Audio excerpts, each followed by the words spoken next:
माँ का आखिरी खत। रात के 12 बजे बज चुके थे। माँ कभी दरवाजे की तरफ देखती तो कभी एक नजर घड़ी की तरफ। माँ की आंखों में और चेहरे पर चिंता साफ नजर आ रही थी। थोड़ी ही देर में दरवाजे की घंटी बजी। माँ ने काफी तेजी से दरवाजा खोला और सामने बेटे विक्रम और बहू मान्यता को देखकर पूछा, इतनी देर क्यों हो गई? मैं कब से तुम्हारी राह देख रही थी।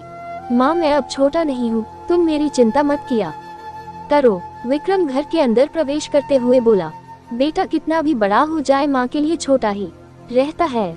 चलो छोड़ो, हाथ पैर धो लो, मैं तुम्हारे लिए खाना लगा देती हूँ। माँ ने दरवाजा बंद करते हुए कहा, माँ जी हम बाहर से खाना खाकर आए हैं, आप खा लीजिए, हम सोने जा रहे हैं। बहू मान्यता ने कहा, लेकिन मैंने तो तुम लोगों की पसंद की खीर बनाई है, आओ थोड़ी थोड़ी खा लो।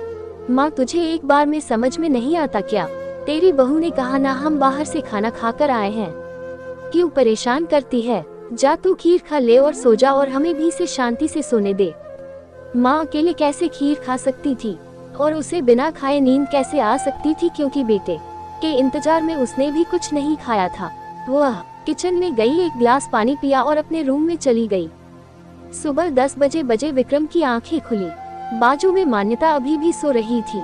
विक्रम हॉल में आया तो लैपटॉप के पास रखी एक चिट्ठी पर उसकी नजर पड़ी।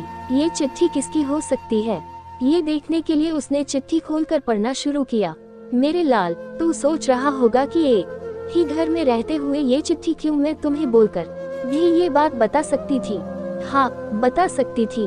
अगर तू मेरी बातें सुनना चाहता तो किसी एक्सप्रेस गाड़ी की तरह तू आता है और कुछ ही पलों में निकल जाता है। खैर वो सब जाने दो, कल तुम्हारा जन्मदिन था, इसलिए मैंने खीर बनाई थी। सोचा कम से कम आज के दिन साथ में बैठकर खाना खाएंगे। मगर मैं ये बात बोल गई थी कि मेरा बेटा बड़ा हो चुका है, तो अपने दोस्तों के साथ पार्टी करके खाना खाकर आया। चलो, मुझे इस बात की खुशी ही हुई। मेरी दवाइयाँ खत्म हो गई है। मैंने कुछ दिनों पहले तुझे दवाई की एक चिट्ठी दी थी, अगर वक्त मिले तो वह दवाई मुझे ला कर देना, मुझे थोड़ी राहत हो जाएगी।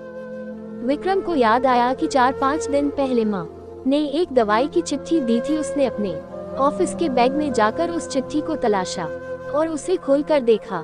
उसमें लिखा था, मुझे ऐसी दवाई लाकर दो जिससे मैं अपने बेटे को भुला सकूं। विक्रम को रियलाइज हुआ कि मुझसे बहुत बड़ी गलती हो गई है। उसकी आंखें नम हो गई। वो तुरंत अपने माँ के कमरे की तरफ दौड़ा। सबसे पहले उठ जाने वाली माँ आज क्यों नहीं उठी थी, देखकर उसे आश्चर्य हुआ। उसने माँ को उठाने की काफी कोशिश की, लेकिन माँ एक गहरी नींद में सो चुकी थी। विक्रम के पास फूट फूट कर रोने के अलावा और कोई चारा नहीं बचा। दोस्तों, ये कहने की जरूरत नहीं है कि माँ बाप जीवन में कितने मूल्यवान हैं। उनके रहते हुए ही उनकी सेवा करो, उनसे प्यार करो। वो चले जाएंगे तो कुछ नहीं कर पाओगे।